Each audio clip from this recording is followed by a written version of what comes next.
particularly interested in was the 5-year data from the Kiram S1 and Kiram S2 trials, which showed that 2 courses of treatment was enough to control about 68% of patients for a total of 5 years. Something like 20-something% needed a 3rd treatment, and a small number received a 4th treatment. There was sustained effect on the annualised relapse rate, which was very significantly reduced. There was a reduction in the rate of sustained disability progression, and there were comparable MRI results to fit with that, and in addition, quite startling reduction in brain atrophy rates over the 5-year period. I'd like to summarise 3 presentations, 2 of them on a very similar topic. There were presentations by the Spanish group from Barcelona and from a Czech group in Prague.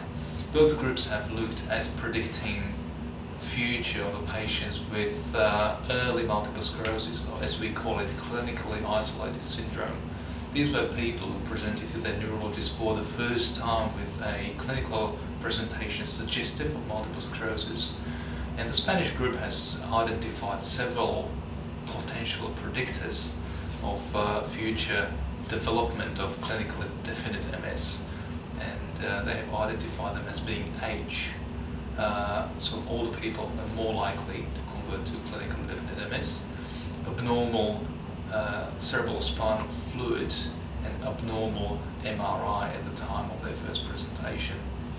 The Czech group then went to expand on this topic, and they have identified several other MRI parameters, which we tend to call volumetric parameters, which what really means is a quantification of changes on the MRI, in particular in relation to brain atrophy.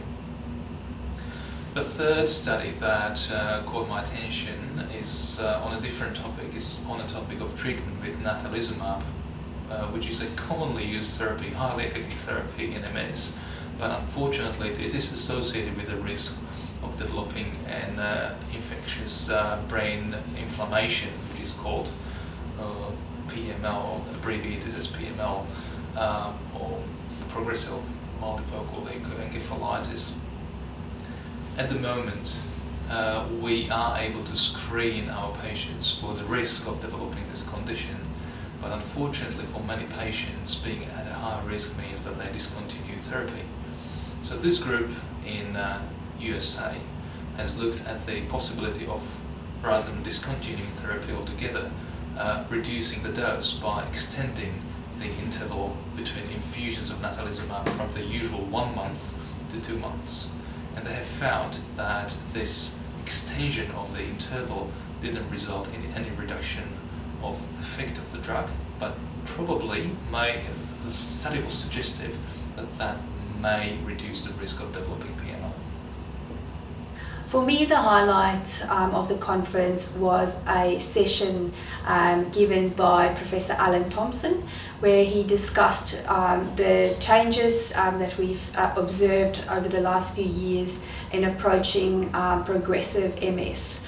So the main sort of highlights of this talk was really looking at the pathogenesis, or how primary progressive MS is established in the brain.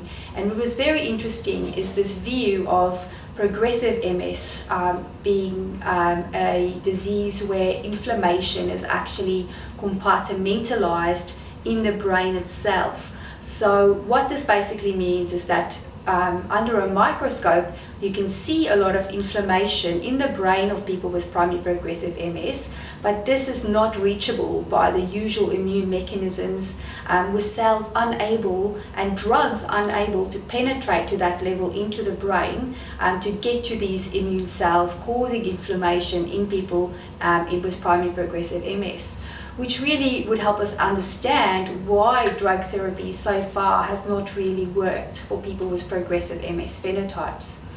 At the same time, he talked about possible ways that we could monitor people with progressive MS better, things that we could measure when we try a new drug to get a quicker answer as to whether someone is going to respond or not.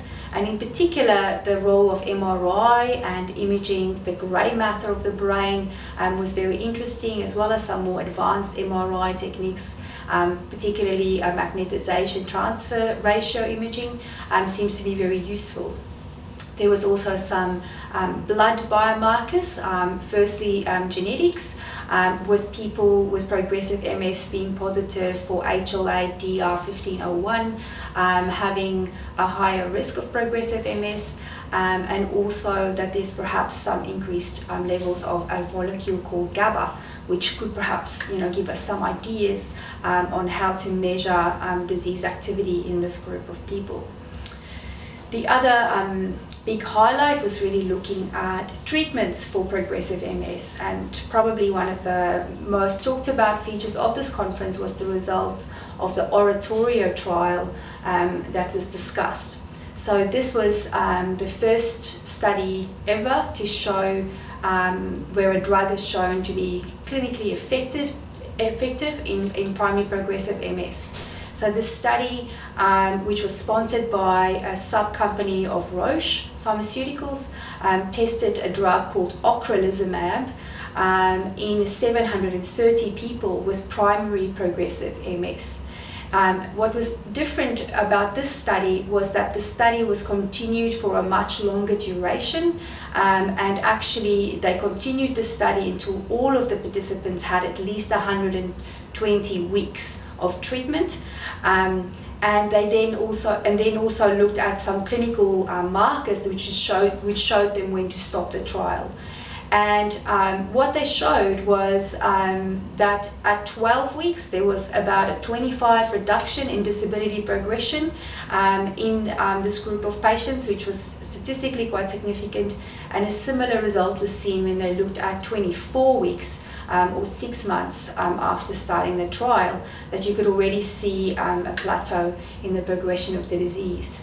There was also improved or decrease in cerebral atrophy in this group of patients, which again shows that this could be a very useful drug for certain people with primary progressive MS.